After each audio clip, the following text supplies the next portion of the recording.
Service Best. Hello mga kaibigan, isa sa mga nominado para sa Best Actress, Julia Montez. Una kong tanong, bakit ang ganda? 5 breakups na Naayusan po, pinaghanda ng gabi ito para sa Ano naman ang pakiramdam naman?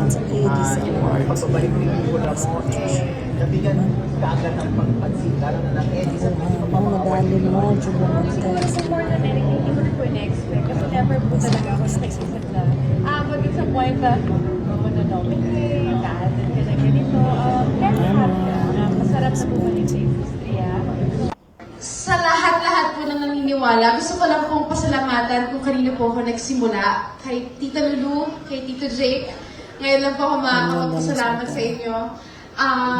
Kay Direk Bobot, sa Going Bulilit, kayo po ang unang nagbigay sa akin ng oportunidad na magkaroon ng mainstay show na hindi na ako papalitan kapag nasa set. Mr. M, ang lagi pong naniniwala rin sa akin at syempre hindi ko pa rin po makakalimutan si Sir Deo sa lahat po ng roles na binibigay niya po sa akin.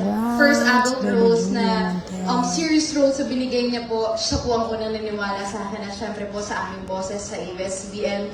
CBB, maraming salamat po. At sa mga hindi ko po napasalamatan, pasensya na po, pero po, mula po sa akin puso, maraming salamat. At sa pamilya ko, mahal na mahal ko kayo ulit. Maraming salamat po.